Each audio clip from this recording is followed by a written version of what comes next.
Grande Conflito. Versão original. Ellen White.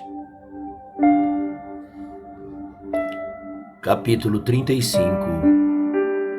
O caráter e as intenções do papado.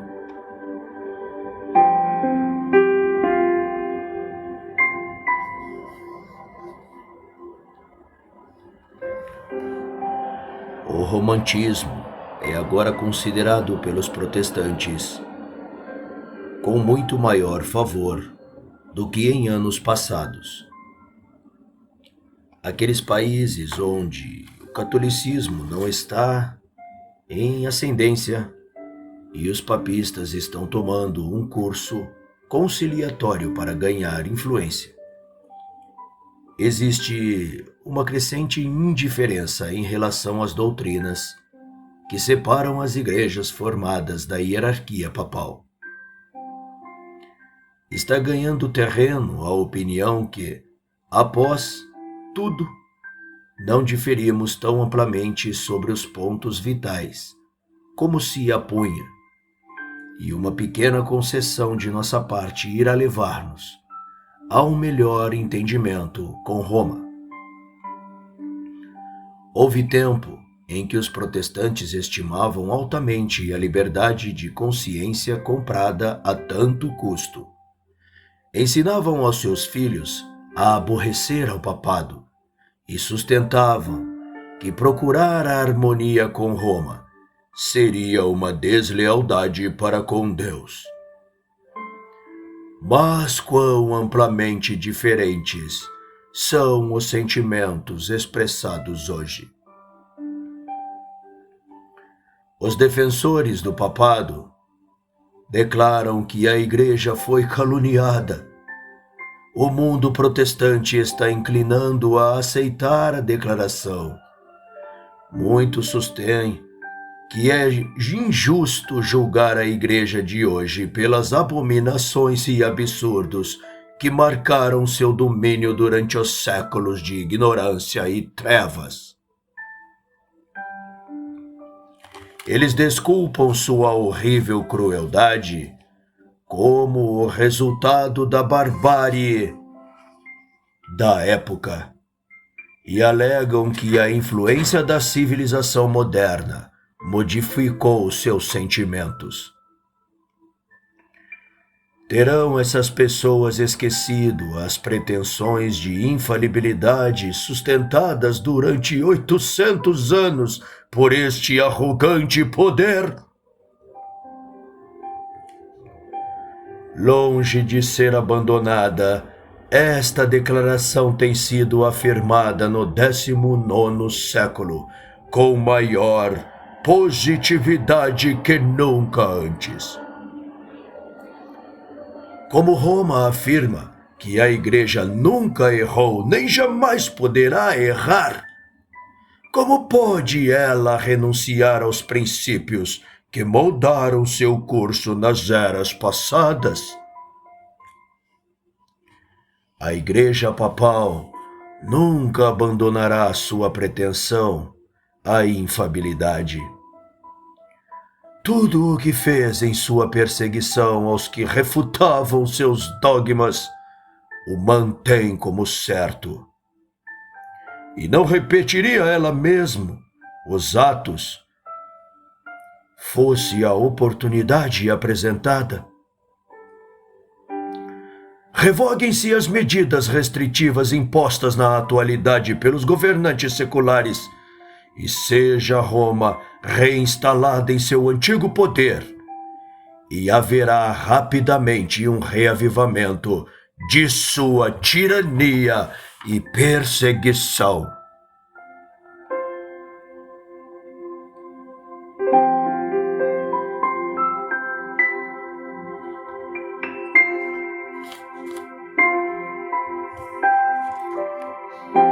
Um escritor moderno, Josiah Strong, D.D., em Our Country, páginas 46 a 48, assim fala da atitude da hierarquia papal no que tange à liberdade de consciência e dos perigos aos quais especialmente ameaçam os Estados Unidos quanto ao sucesso de sua política.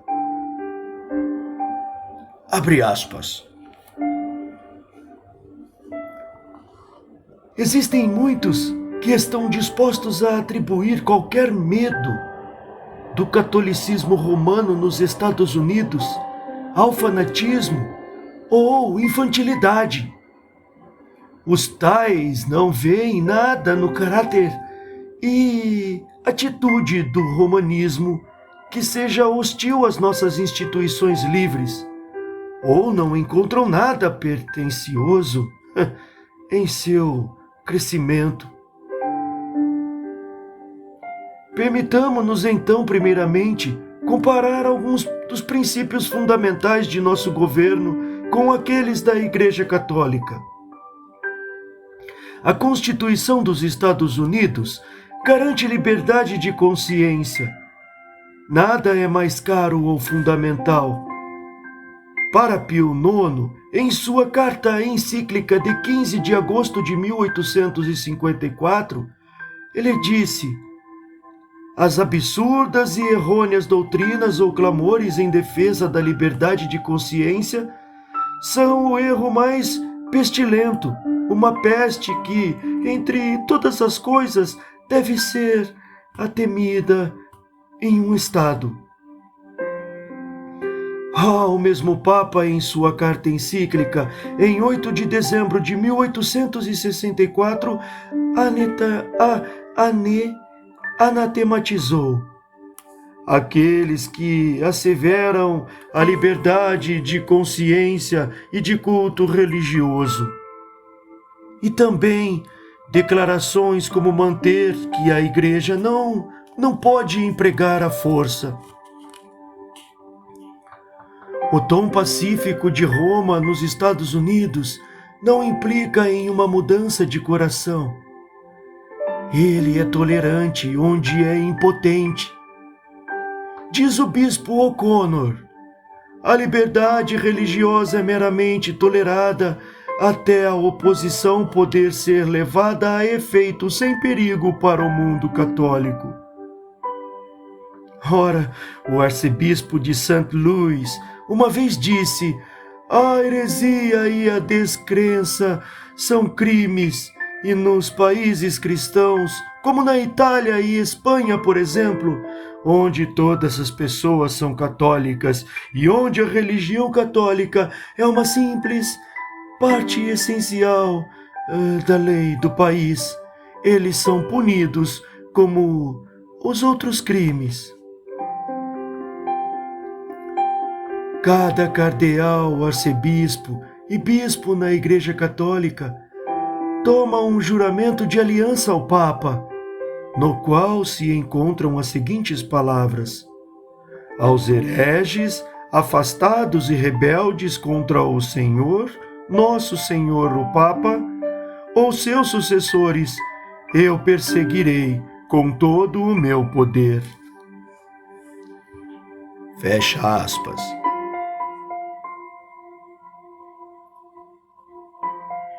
É verdade que existem verdadeiros cristãos na comunhão da Igreja Católica. Milhares naquela igreja estão servindo a Deus de acordo com a melhor luz que têm. Não lhes tem sido permitido o acesso à sua palavra e, portanto, eles não discernem a verdade. Eles nunca viram o contraste entre um serviço vivo de coração e um círculo de meras semelhanças e formas. Deus vela com terna compaixão sobre estas almas, educadas como são em uma fé que é enganadora e não satisfaz. Ele fará com que os raios de luz penetrem as densas trevas que os rodeiam. Ele irá revelar a elas a verdade, como é Jesus, e muitos ainda tomarão posição com seu povo. Mas o romanismo como sistema não está mais em harmonia com o Evangelho de Cristo, agora, do que em qualquer período anterior de sua história. As igrejas protestantes estão em grande trevas, pois do contrário discerniriam os sinais dos tempos. A igreja romana tem seus planos e maneiras de operação de longo alcance. Ela está empregando qualquer meio para estender sua influência e aumentar seu poder, em preparação para um feroz e determinado conflito para readquirir o controle do mundo, para reestabelecer a perseguição e para desfazer o que o protestantismo fez. O catolicismo está ganhando terreno em todos os lados. Ver apêndice nota 10. Observe a popularidade de seus colégios e seminários na América, tão amplamente patrocinados pelos protestantes. Observe o crescimento do ritualismo na Inglaterra e as frequentes deserções para as fileiras dos católicos. Estas deveriam despertar a ansiedade de todos os que prezam os puros princípios do Evangelho. Os protestantes têm se ocupado com isso e patrocinado o papado.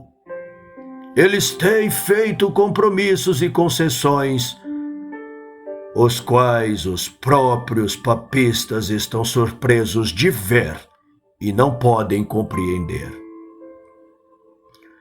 Os homens estão cerrando seus olhos para o caráter real do romanismo e os perigos de sua supremacia a serem visualizados. As pessoas precisam ser despertas para resistir aos avanços deste mais perigoso inimigo da liberdade civil e religiosa. Muitos protestantes supõem que a religião católica não é atrativa e que seu culto é um tedioso círculo de cerimônias sem significados. Aqui eles erram. Se bem que o romanismo se baseia no engano, não é uma impostura grosseira e deselegante.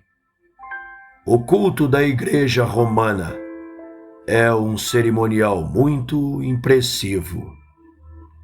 Seus ritos solenes e ostentações mostradas fascinam os sentidos do povo e silenciam a voz da razão e da consciência. A vista é encantada, igrejas magnificentes, procissões imponentes, altares de ouro, relicários de joia, pinturas selecionadas e esculturas primorosas apelam para o amor do belo. A música é inigualável. As notas graves do órgão de grandes tubos misturados com a melodia de muitas vozes que ressoam por entre as elevadas cúpulas, corredores cheios de pilares de suas grandes catedrais, não podem deixar de impressionar as mentes com respeitoso temor e reverência. O esplendor eterno, externo, a pompa e cerimônias que somente desiludem os anseios da alma doentia e pecadora é uma evidência da corrupção interna. A religião de Cristo não necessita de tais atrativos para fazer-se recomendável. Nos raios brilhantes da cruz, o verdadeiro cristianismo aparece tão puro e amável que nenhuma decoração externa pode aumentar seu verdadeiro valor. É a beleza da santidade, um espírito manso e quieto, o qual é de valor para Deus. O esplendor de estilo não é necessariamente indício de pensamento puro e elevado. Elevadas concepções de arte, delicado refino de gosto, geralmente existem em mentes que são terrenas e sensuais. Eles são frequentemente empregados por Satanás para conduzir homens a esquecer a necessidade da alma, a perder a vida futura, imortal, de vista, para desviá-los de seu infinito ajudador e para viver somente para este mundo.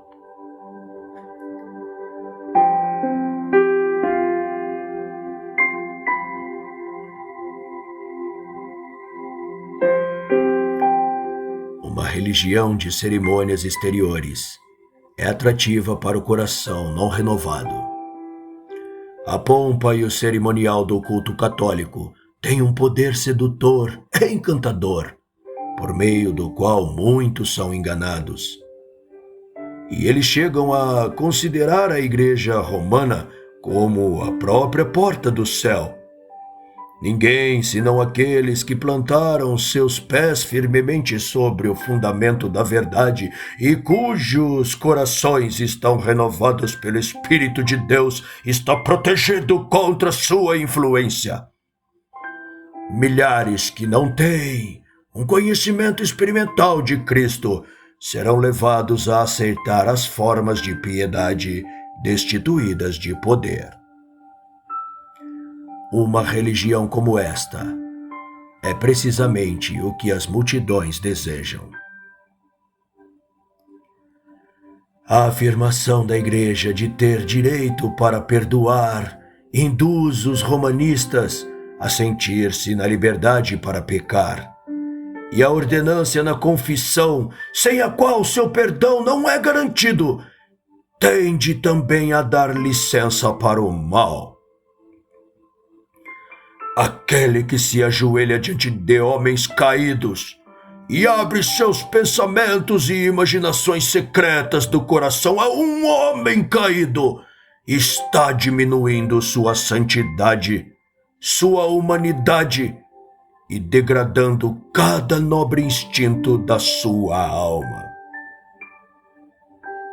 Em descobrir os pecados de sua vida para um sacerdote, um mortal desviado e pecador e muito frequentemente corrompido, com o vinho e a licenciosidade, seu padrão de caráter é rebaixado e é poluído como consequência. Sua concepção de Deus é degradada à semelhança da humanidade caída, porque o sacerdote permanece como um representante de Deus. Esta confissão degradante de homem a homem é a fonte secreta, da qual tem brotado muito do mal que está corrompendo o mundo e preparando-o para a destruição final.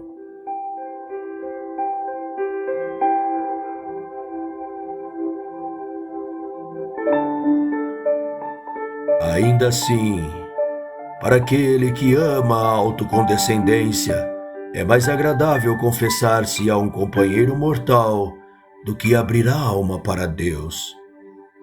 É mais agradável para a natureza humana fazer penitência do que renunciar ao pecado. É mais fácil mortificar a carne usando correias, urtigas e correntes lacerantes do que crucificar os desejos carnais.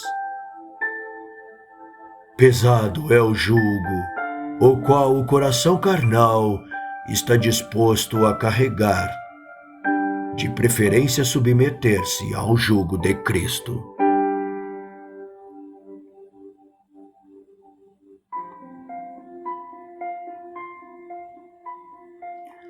Há uma notável similaridade entre a Igreja de Cristo e a Igreja judaica, no tempo do primeiro advento de Cristo. Enquanto os judeus secretamente pisavam sobre cada princípio da lei de Deus, Eles eram exteriormente rigorosos na observância dos seus preceitos, sobrecarregando-a com extorsões e tradições que tornavam difícil a obediência dolorosa e fatigante. Assim como os judeus professavam reverenciar a lei, os romanistas declaram reverenciar a cruz. Eles exaltam o símbolo dos sofrimentos de Cristo, ao passo que negam em suas vidas aquele a quem este símbolo representa. Os papistas colocam cruzes sobre suas igrejas, sobre seus altares e sobre suas vestimentas. Por todas as partes é vista a insígnia da cruz, por toda parte é exteriormente honrada e exaltada.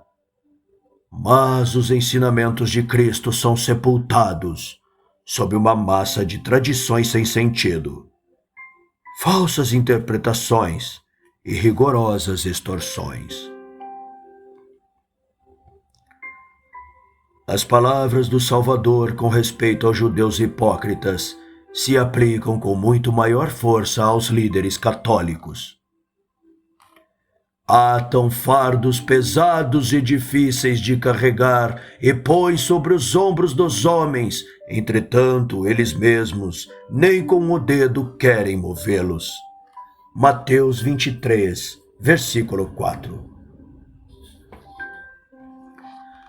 Almas conscienciosas são mantidas em constante terror, temendo a ira de um Deus ofendido, enquanto os dignatários da igreja estão vivendo em luxúria e prazer sensual. A adoração de imagens e relíquias, a invocação dos santos e a exaltação do Papa são enganos de Satanás para afastar de Deus e de seu Filho as mentes das pessoas. Para assegurar sua ruína, ele se esforça para desviar sua atenção daquele que é o único pelo qual eles podem encontrar salvação. Ele dirigirá as almas para qualquer objeto que possa substituir o único que disse: "Vinde a mim, todos os que estáis cansados e sobrecarregados, e eu vos aliviarei." Mateus 11, 28. É o constante esforço de Satanás deturpar o caráter de Deus, a natureza do pecado e as verdadeiras consequências em jogo na grande controvérsia. Seus sofismas diminuem a obrigação da lei divina e dão ao homem licença para pecar. Ao mesmo tempo, os faz acariciar falsas concepções de Deus, de sorte que o olham com temor e ódio, ao invés de com amor.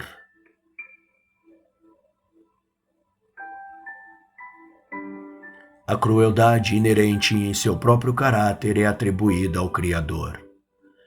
Ela é incorporada nos sistemas de religião e expressada nos modos de adoração. Assim, as mentes dos homens são cegadas e Satanás o segura com seus agentes para guerrear contra Deus. Devido a conceitos pervertidos dos atributos divinos, as nações pagãs foram induzidas a crer que os sacrifícios humanos eram necessários para assegurar o favor da deidade. E horríveis crueldades têm sido perpetradas sobre várias formas de idolatria. A Igreja Católica, unindo as formas de paganismo e cristianismo, e, como paganismo, mal representando o caráter de Deus, tem recorrido a práticas não menos cruéis e revoltantes. Nos dias de supremacia de Roma, haviam instrumentos de tortura para obrigar a aceitarem suas doutrinas. Existia a estaca da fogueira para os que não queriam fazer concessões às suas exigências. Houveram massacres em uma escala que nunca será conhecida até ser revelada no juízo. Dignatários da igreja, dirigidos por seu mestre Satanás, estudavam para inventar meios de causar a maior tortura possível, sem pôr término à vida da vítima. O processo infernal foi repetido até o máximo limite da resistência humana, até a natureza se render e o sofredor saudar a morte como a um doce alívio.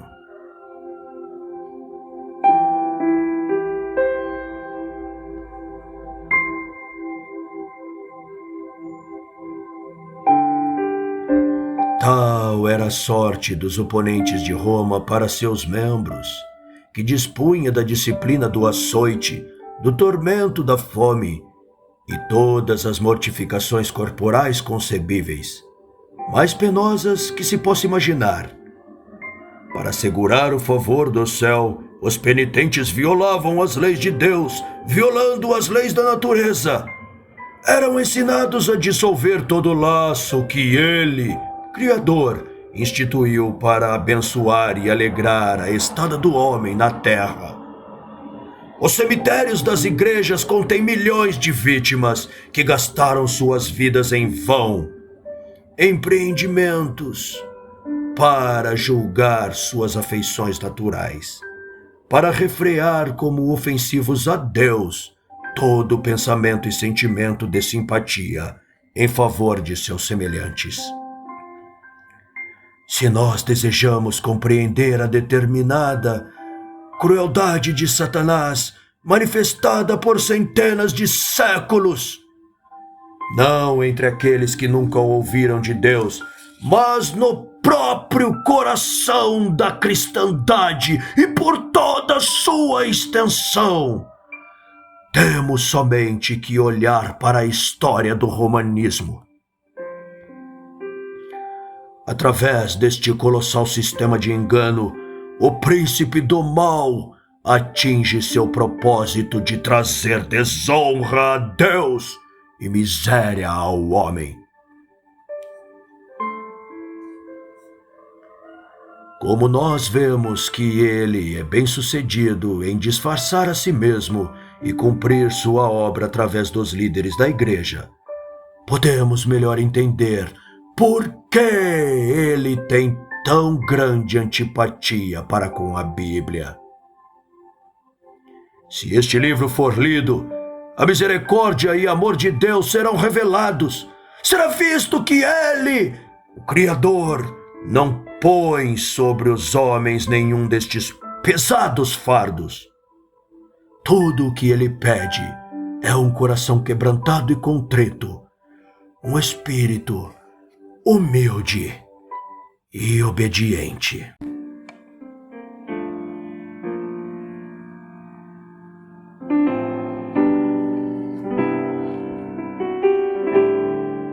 Cristo não deu nenhum exemplo em sua vida pelos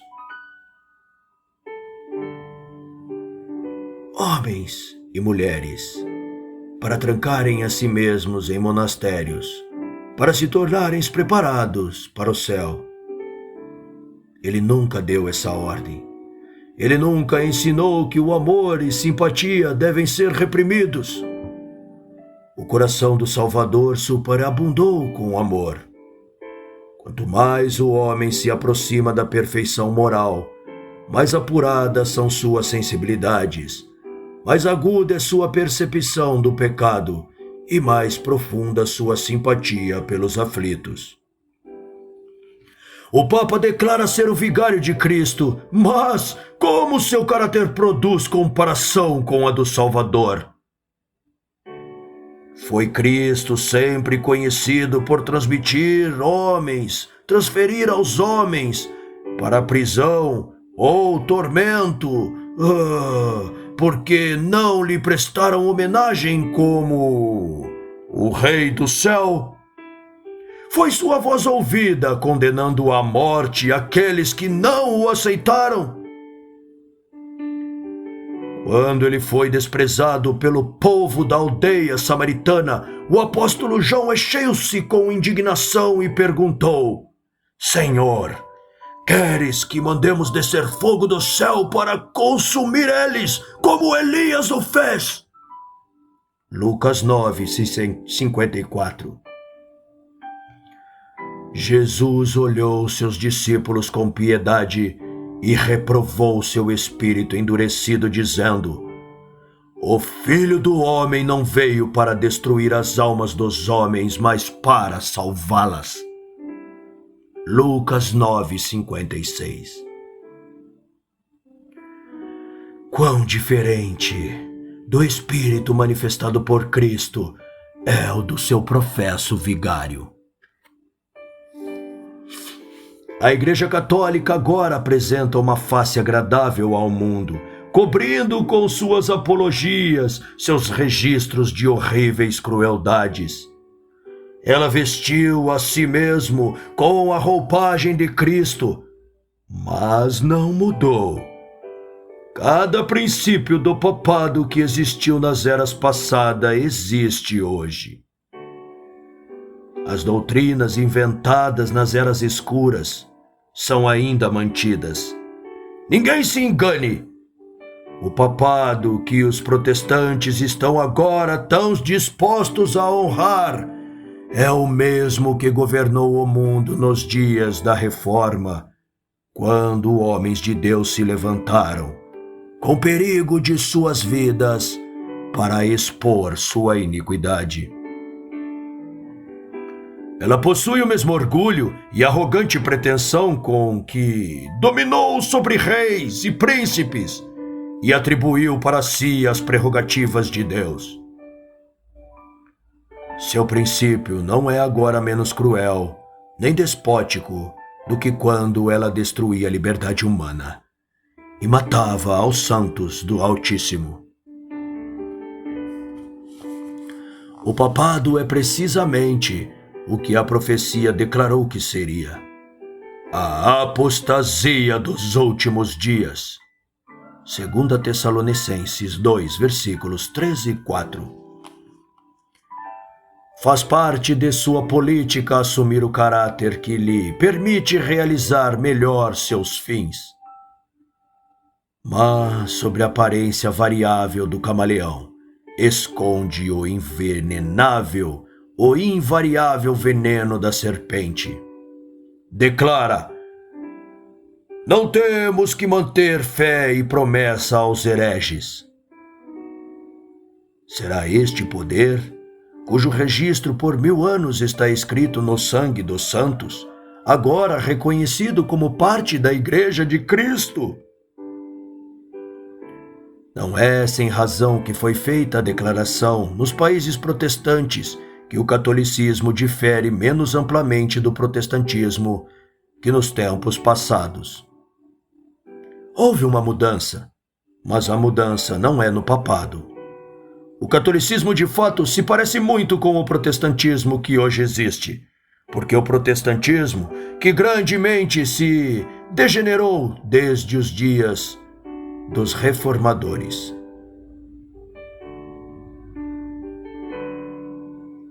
Enquanto as igrejas protestantes têm estado buscando o favor do mundo, uma falsa caridade as tem cegado. Acreditam que é justo pensar bem de todo o mal. E como resultado inevitável, finalmente pensarão mal de todo o bem.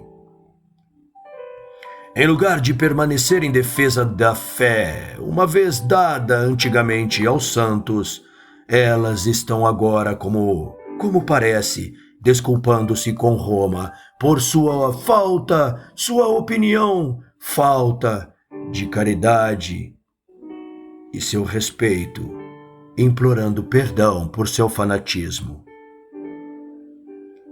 Uma grande classe, mesmo daqueles que não olham o romanismo com nenhum favor, compreende pouco do perigo que advém de seu poder e sua influência.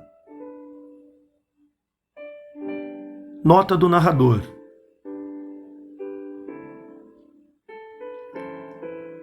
Esta parte não é encontrada mais em nenhum dos livros publicados hoje pela casa publicadora.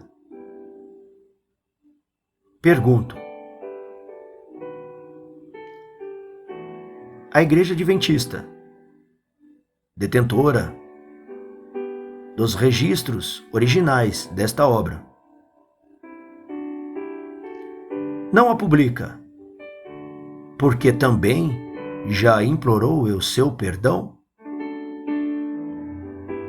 Qual o motivo? Deixo a pergunta para sua reflexão. Fim da nota do narrador.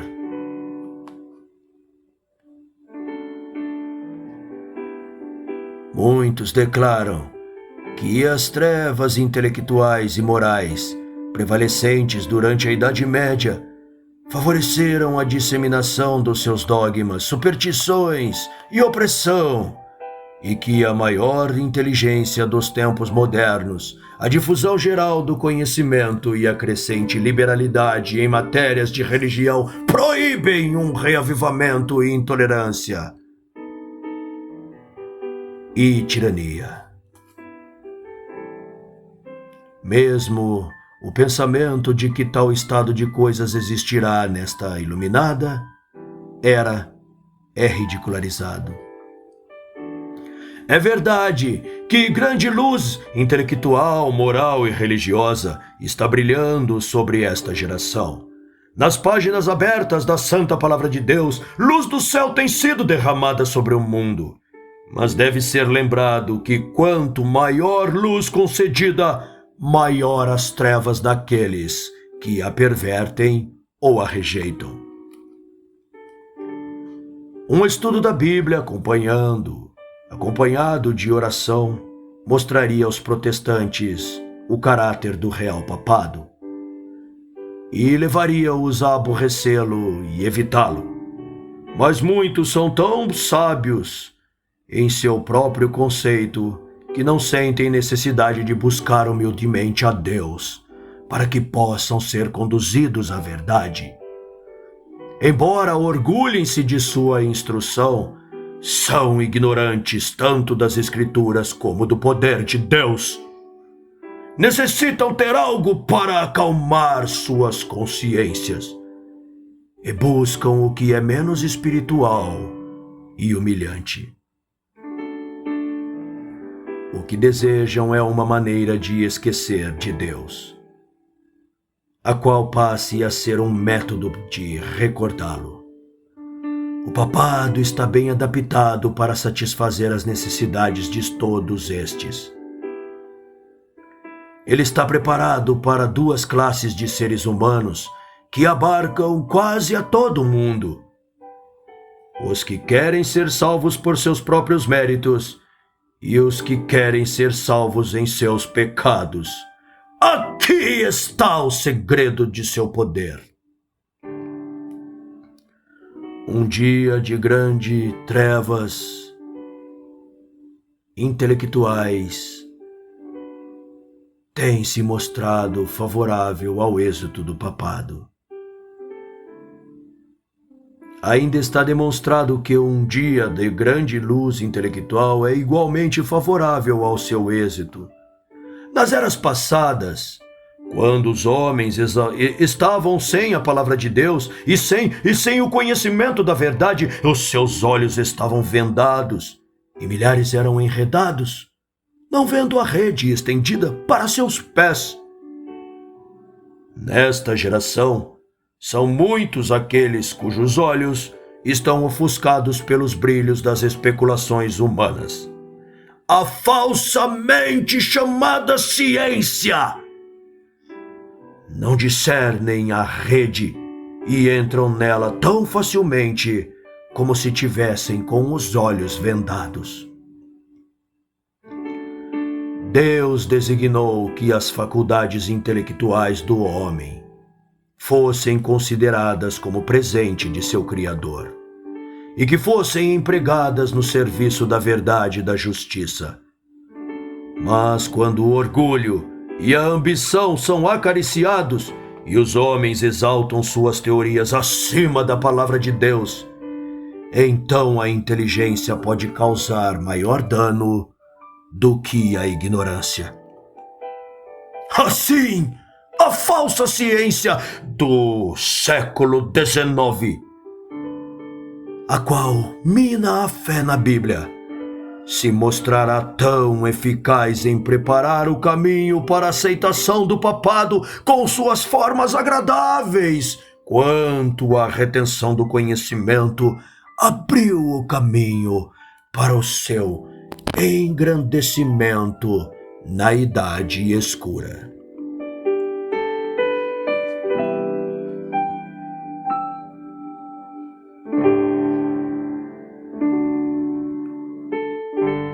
Nos movimentos agora em progresso nos Estados Unidos para assegurar às instituições e prática da Igreja o sustento do Estado, os protestantes estão seguindo os passos dos papistas. Ver apêndice, nota 11. Mas ainda estão abrindo a porta para que o papado recobre na América protestante a supremacia que perdeu no mundo velho. E o que dá maior significado a este movimento é o fato de que o principal objeto contemplado é a imposição da observância do domingo. Um costume originado com Roma, e o qual dela declara ser como o sinal de sua autoridade. Este é o espírito do papado, o espírito de conformidade aos costumes mundanos, a veneração de tradições humanas acima dos mandamentos de Deus, que está permeando as igrejas protestantes e conduzindo-as a fazer a mesma obra de exaltação do domingo, a qual o papado fez antes delas.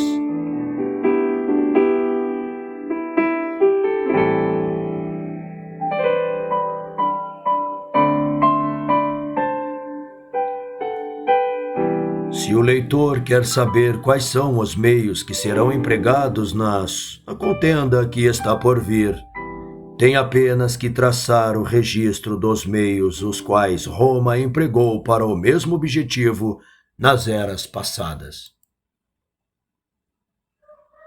Se deseja saber como os papistas e os protestantes unidos procederão com os que rejeitam seus dogmas, veja o espírito qual Roma manifestou em relação ao sábado e os seus defensores. Editos reais, concílios gerais e ordenância da Igreja sustentadas pelo poder secular foram os passos pelos quais o dia de festa pagão atingiu sua posição de honra no mundo cristão. A primeira medida publicada, impondo a observância do domingo, foi a lei promulgada por Constantino em 328 depois de Cristo. Este edito requeria que os habitantes da cidade descansassem no venerável dia do sol, mas permitia aos homens do campo continuar com suas ocupações agrícolas. Embora virtualmente uma lei pagã, foi imposta pelo imperador após sua aceitação nominal de Constantino.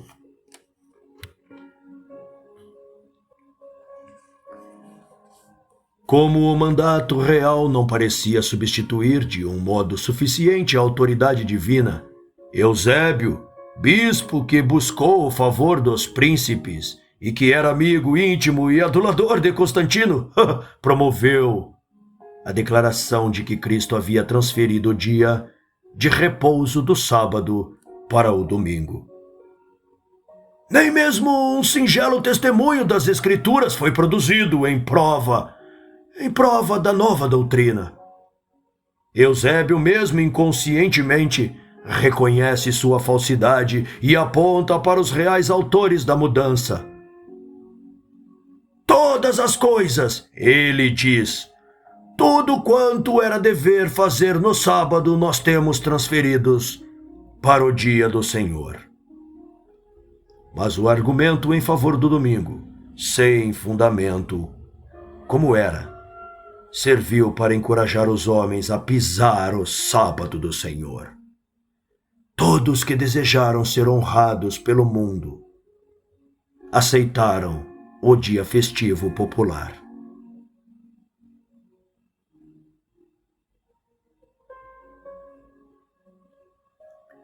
Assim que o papado se tornou firmemente estabelecido, a obra de exaltação do domingo foi continuada. Por um tempo as pessoas ocupavam nos labores da agricultura quando não assistiam à igreja, e o sétimo dia ainda era considerado como sábado. Mas calma e controlada uma mudança foi efetuada.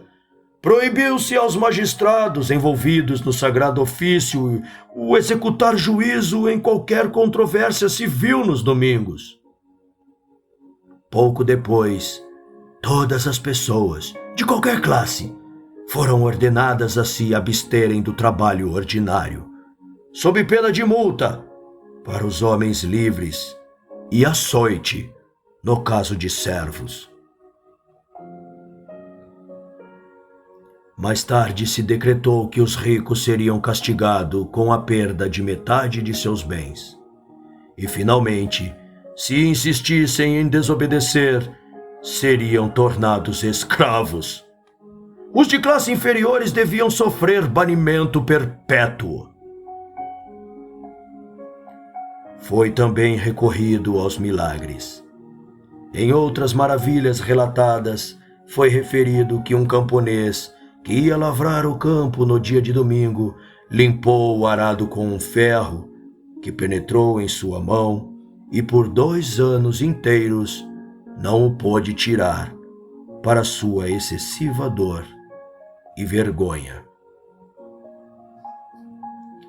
Mais tarde, o Papa ordenou que os sacerdotes das paróquias advertissem aos que violassem o domingo e os persuadissem a vir à igreja para rezar. Não fosse que atraíssem uma grande calamidade sobre si mesmo e sobre seus vizinhos. Um concílio eclesiástico aprovou o argumento tão frequentemente empregado desde então, mesmo pelos protestantes, de que, em vista de algumas pessoas, haviam sido mortas por raio enquanto trabalhavam no dia de domingo. Esse devia ser o sábado. É visível, diziam os prelados, quão grande era o desagrado de Deus sobre aqueles que negligenciavam este dia. Ora, foi então feito um apelo para que os sacerdotes e ministros, reis e príncipes, e todos os seus fiéis fizeram tanto quanto lhes fosse possível para que esse dia fosse restaurado à sua honra e para o benefício da cristandade fosse mais devotamente observado no tempo por vir. Como os decretos dos concílios provaram-se insuficientes, as autoridades seculares foram solicitadas a promulgar um edito que inspiraria terror para os corações do povo e os forçaria a se abster do trabalho no domingo. Em um concílio realizado em Roma, todas as decisões anteriores foram reafirmadas com maior força e solenidade. Elas foram também incorporadas na lei eclesiástica e imposta pelas autoridades civis em quase toda a cristandade. Apesar disto, a falta de autoridade bíblica em favor da observância do domingo originava não poucas dificuldades. O povo questionava o direito de seus ensinadores de derrubar a positiva declaração de Jeová: o sábado, o 7º dia é o sábado do Deus, Senhor Deus, para honrar o dia do sol.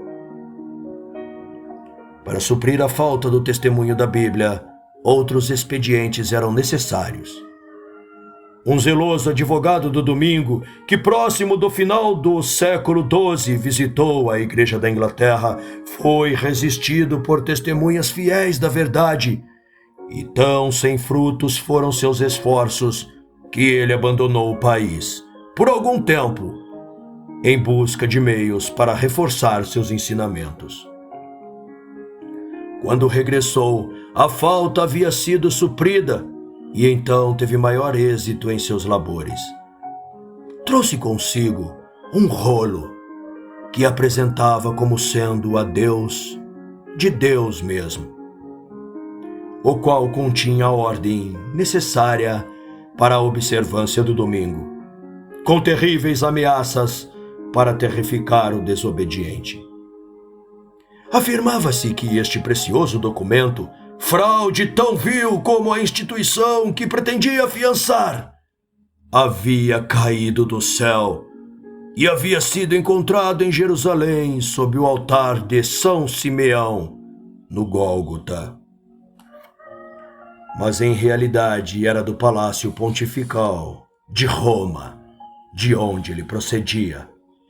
Fraudes e adulterações para avançar o poder e a prosperidade da Igreja foram em todas as eras consideradas corretas pela hierarquia papal. Um rolo proibia trabalhar desde a hora nona, 3 horas da tarde de sábado, até o nascer do sol da segunda-feira. E sua autoridade foi declarada como sendo confirmada por muitos milagres. Dizia que pessoas que haviam trabalhado além da hora assinalada haviam sido atacadas de paralisia.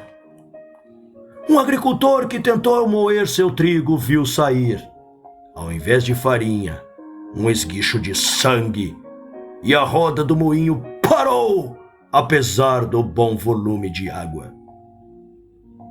Uma mulher havia posto massa no forno, encontrou-a crua ao tirá-la, embora o forno estivesse bem quente. Outra que havia preparado sua massa para assar o pão à hora nona, porém resolveu deixá-lo de lado até segunda-feira, a encontrou no próximo dia, transformada em pães e assado pelo divino poder. Um homem que assou pães após a hora nona de sábado, ao parti-lo na manhã seguinte, viu que saía sangue dele. Por tais invenções absurdas e supersticiosas, os advogados do domingo traíram ao tratar de fazê-lo sagrado. Traíram a Deus. Tanto na Escócia como na Inglaterra, uma melhor consideração para com o domingo foi assegurada, unindo-o com uma porção do sábado antigo. Porém, variava o tempo de que se devia guardar como sagrado. Um edito do rei da Escócia declarava que se devia considerar como santo o sábado a partir do meio-dia, e que desde esse momento até a manhã de segunda-feira, ninguém devia ocupar-se em trabalhos mundanos. Porém, apesar de todos os esforços feitos para estabelecer a santidade do domingo, os mesmos papistas confessaram publicamente a autoridade divina do sábado e a origem humana da instituição pela qual ele havia sido suplantado. No século XVI, um concílio papal ordenou explicitamente, abre aspas, recordem todos os cristãos que o 7º dia foi consagrado por Deus e aceito e observado, não só pelos judeus, mas também por todos os que pretendiam adorar a Deus. Não obstante, nós, os cristãos, temos mudado seu sábado para o dia do Senhor. Fecha aspas. O que estavam pisoteando a lei divina não eram ignorantes quanto ao caráter de sua obra. Estavam colocando-se deliberadamente acima de Deus. Uma ilustração surpreendente da política de Roma contra os que não concordam com ela foi dado na longa e sangrenta perseguição dos valdenses, alguns dos quais eram observadores do sábado. Outros sofreram de maneira similar por sua fidelidade ao quarto mandamento. A história das igrejas da Etiópia e Abissínia é especialmente significante. Em meio das trevas da Idade Escura, foram perdidos de vista e esquecidos pelo mundo os cristãos da África Central. E por muitos séculos eles gozaram de liberdade no exercício de sua fé. Mas, por fim, Roma ouviu de sua existência e o imperador de Abissínia foi logo induzido a reconhecer o Papa como vigário de Cristo. Outras concessões se seguiram. Foi proclamado um edito proibindo a observância do sábado, sob as mais severas penalidades. Porém, a tirania papal converteu-se logo em jugo tão amargo que os abissínios determinaram quebrá-lo de seu pescoço. Depois de uma luta terrível, os romanistas foram banidos de seus domínios e a antiga fé foi restaurada. As igrejas regozijaram com sua liberdade e nunca esqueceram a lição que aprenderam concernente ao engano, o fanatismo e o poder despótico de Roma. Eles estavam contentes de permanecer em meio ao seu reino, ilhado, desconhecidos do resto da cristandade.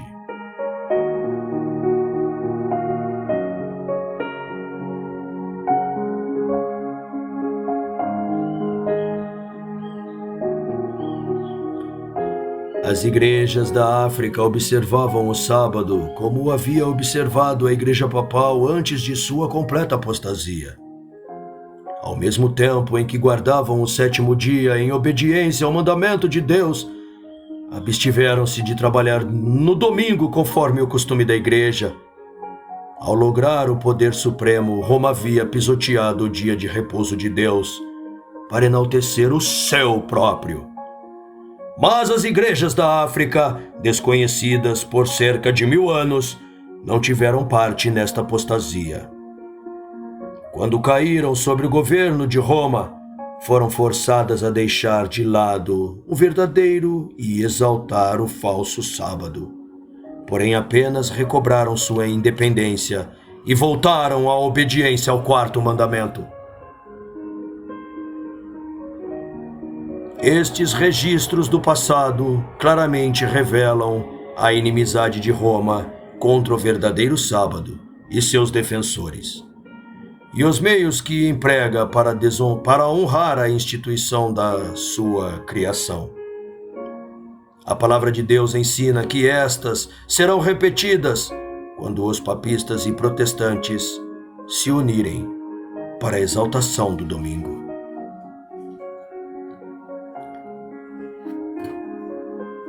A profecia de Apocalipse 13 declara que o poder representado pela besta de chifres, semelhante aos de cordeiro, faria que a terra e os que nela habitam adorassem o papado.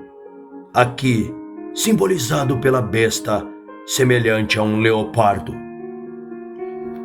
A besta com 2 chifres dirá também aos que habitam sobre a terra que façam uma imagem à besta.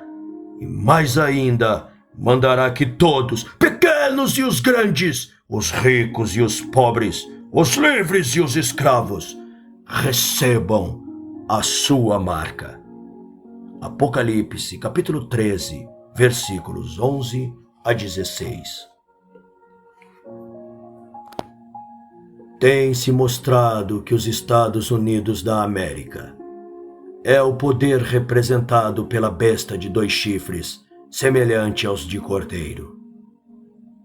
E que esta profecia se cumprirá quando os Estados Unidos impuserem a observância do domingo, a qual Roma declara sendo o reconhecimento especial de sua supremacia. Mas nesta homenagem ao papado, os Estados Unidos não estarão sozinhos. A influência de Roma nos países que uma vez reconheceram seu domínio está longe de ser destruída, e a profecia prediz uma restauração de seu poder. Vi uma de suas cabeças como golpeada de morte, mas essa ferida mortal foi curada e toda a terra se maravilhou seguindo a besta. Apocalipse 13:3. A inflição da ferida mortal aponta para a abolição do papado em 1798. Depois disso, diz o profeta, sua ferida mortal foi curada e toda a terra se maravilhou seguindo a besta. Ora, Paulo declara claramente que o homem do pecado subsistirá até o segundo advento. 2 Tessalonicenses 2, versículo 8. Até o próprio final do tempo, ele levará adiante sua obra de engano. E o revelador declara, referindo-se ao papado, Adolá-la-ão todos os que habitam sobre a terra, aqueles cujos nomes não foram escritos no livro da vida. Apocalipse 13, versículo 8. Tanto no Velho como no Novo Testamento, tanto no Velho quanto no Novo Mundo, o papado receberá a homenagem por meio da honra que se conferirá à instituição do domingo, a qual repousa unicamente sobre a autoridade da Igreja Romana.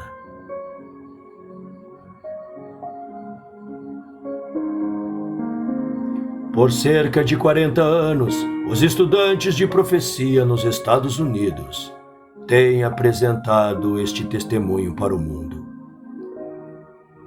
Nos acontecimentos que estão desenrolando-se atualmente, é visto um rápido avanço rumo ao cumprimento desta predição.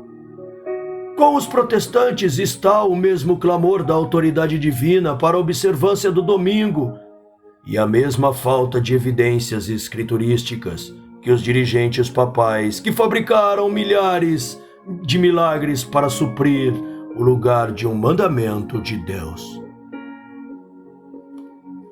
A asserção de que os juízos de Deus são visitados sobre os homens por sua violação do repouso dominical será repetida. Já se está declarando isto hoje. E um movimento para impor a observância do domingo está rapidamente ganhando terreno. Maravilhosa em sua astúcia e perspicácia é a Igreja Romana. Pode ler o futuro.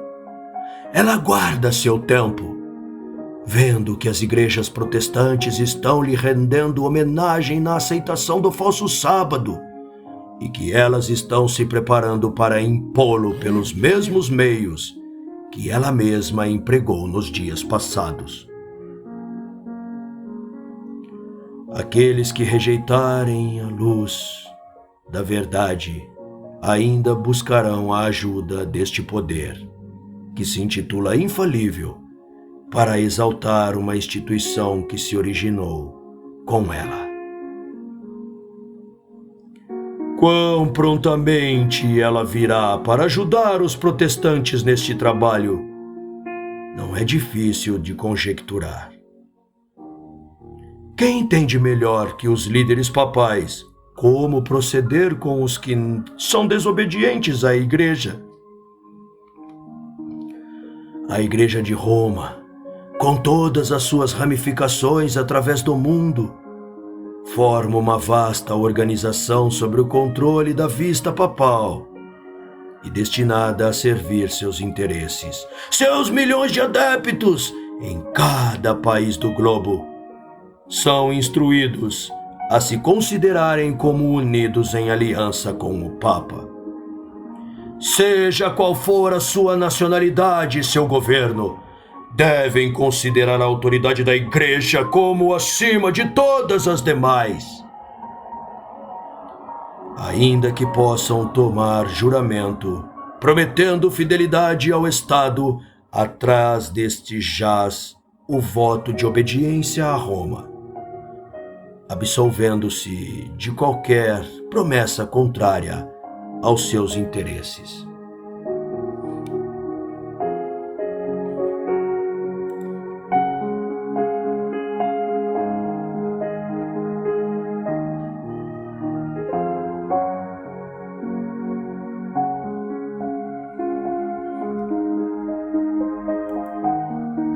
Os protestantes pouco sabem do que estão fazendo quando se propõem a aceitar o auxílio de Roma na obra de exaltação do domingo. Enquanto eles estão inclinados ao estabelecimento de seu propósito, Roma está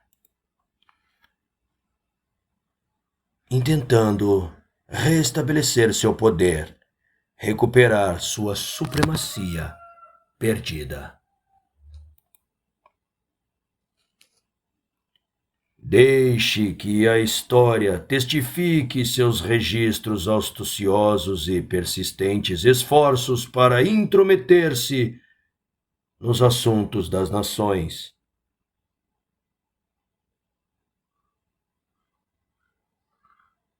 E firmará os pés para favorecer seus próprios fins, mesmo que às custas da ruína de príncipes e povo. O romanismo abertamente declara que o Papa pode pronunciar sentenças e julgamentos em contradição com o direito das nações, com a lei de Deus e do homem. A decretalha.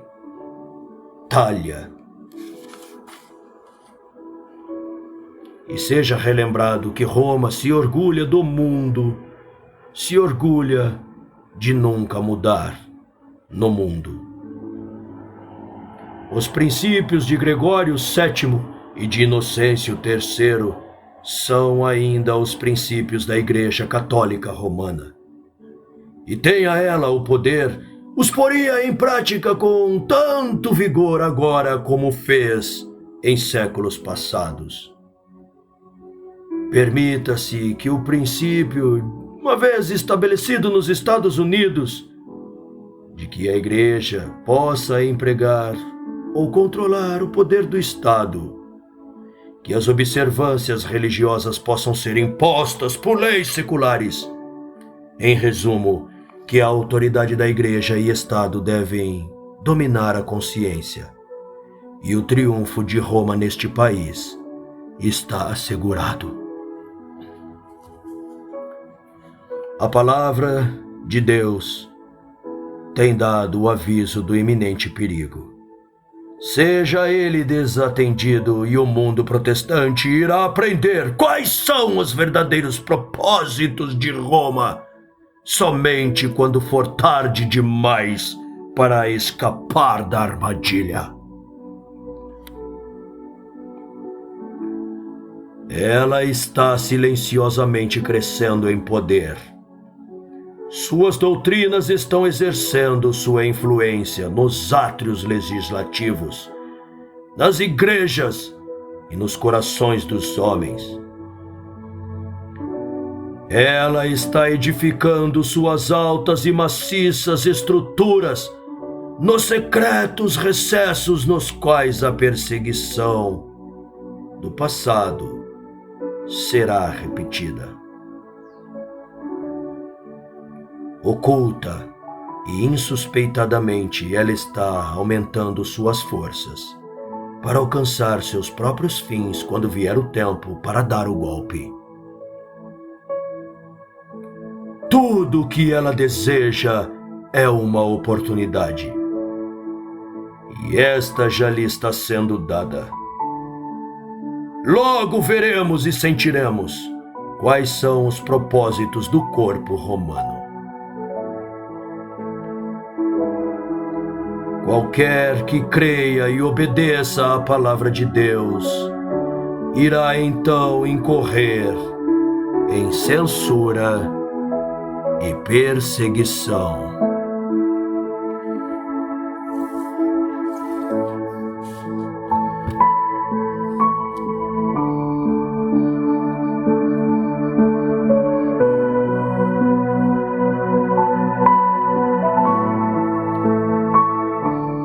Fim do capítulo. Obrigado por ouvir.